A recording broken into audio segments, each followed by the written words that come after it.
I still love speaking to business owners and I love speaking to recruiters, but I don't want to make 50 calls to do that. I prefer to create something that goes out there. It's distributed on the right channels with the right data towards the right people. In return, I get to do the right calls at the right time.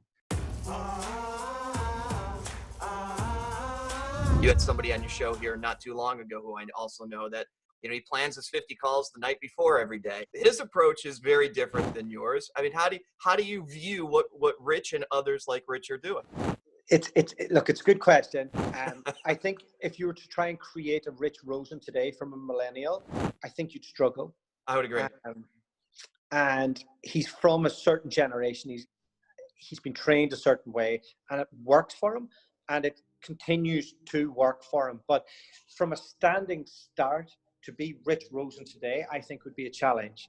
I think in an ideal world, you want to probably get closer to what Joe Mullings did in terms of the company takes care of the media, they build the brand around the most senior people, they distribute that in the right way, and they have an ROI on it, and that focuses the proper leads for the recruiters to be on the phone and do that. So I think there's a place for both, but I'm definitely not advocating that everybody should work like me, but probably most people should be thinking the way that Joe Mullings is. Yeah, and look, Rich has done exceptionally well, and I've had a number of exchanges with him, but he's also chosen not to scale the business by his own choice, by the way he wants to continue recruiting, whereas Joe, or in terms of my business, we've chosen to scale it, so we leverage and look at media very, very similarly to you. But I want to come back to that. Let's switch gears a second. Why do you focus on recruiting recruiters specifically for search firms? When we were in Canada, my wife got a job as an internal recruiter for an agency. And we saw a gap in the market there. I'm a trained IT recruiter. Okay. And we kind of just fell into it. I thought that I would transition back into doing high-end tech recruitment. But we haven't, and this has worked to a point. So if I was to be an IT recruiter, I probably would have been able to scale a little bit easier, but being a rec-to-rec is a lot harder. So it's a lot easier to run a lifestyle recruitment business, but it's a lot harder to build out a business. There's a few reasons behind that. So why not change it? Why stick with it? I get it's working for you now. Why not go back into IT recruiting or something else? Why stick with this space if it's a little bit harder to do? I've probably got a bit of runway now, and I've got a mortgage, I've got 2 kids. My wife may come back to the business this year, and my team are there. And I was last year thinking of jumping into doing fintech as well, because as I mentioned, I have a lot of my work automated, so I do have time to be able to do another desk. But then I have to be worried of, will I damage my brand? Will I confuse my audience? It's a little bit more complicated. And then it becomes down to, do I want to scale out a business? And am I prepared to put that amount of work in? Because as you know, it's a tremendous amount of work to be hiring lots of recruiters, making sure they're pumped up, making sure they're doing the right thing. You're in the right location, all of these things. And my life's pretty sweet the way it is.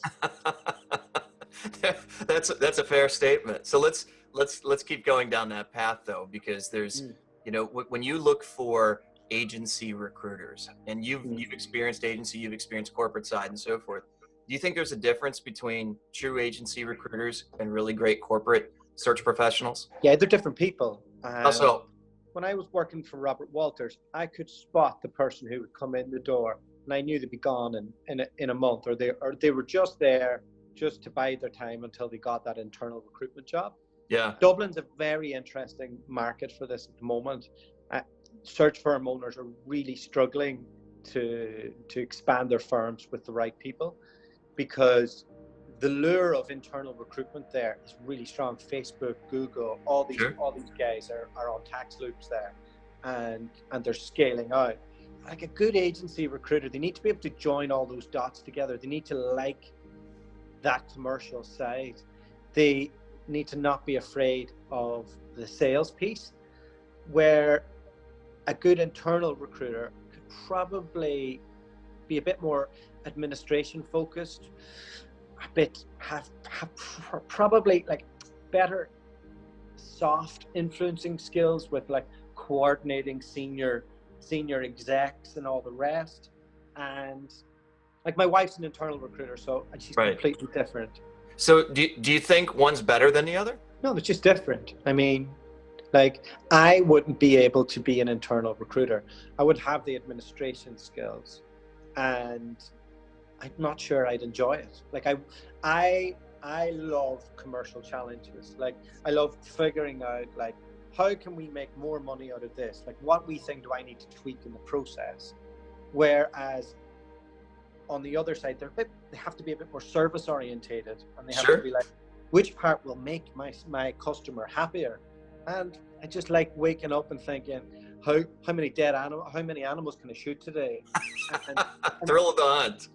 You know, that and that's me. And if I can see that in somebody, like, and I can see it really quick, then, you know, I think that's it. So maybe it's a service versus, you know, being a killer. When you're interviewing recruiters, when you're recruiting recruiters for other search firms, proper search firms and so forth, I mean, what are you've referenced a few of the things that you look for, but how do you really determine if they're right for your type of recruiting? What's the process that you take them through to determine if the agency is the right way to go?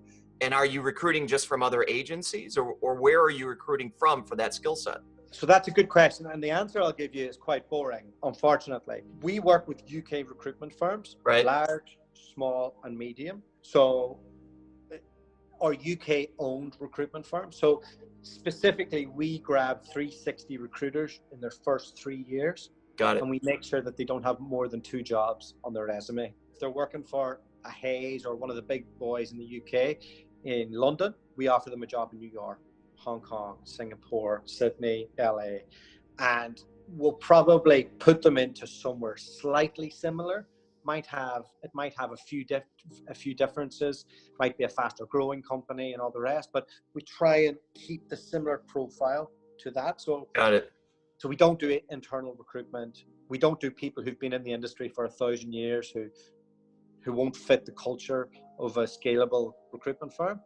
And that works. So we don't get any dropouts because of that. Got it. So in the last year or so, I've seen an unusual amount of agencies across the globe, specifically small ones, that have gone out of business in what is arguably one of the best times from an economic perspective, both in the UK and here in the United States.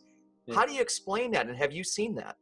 I'm seeing exponential growth because our network is UK scalable businesses. Yeah. They're jumping into America right now, and they are hoovering up market share. Like and they're able to do it at a much faster rate than their American competitors because Why? Because there's still a culture of breeding good agency recruiters in the UK.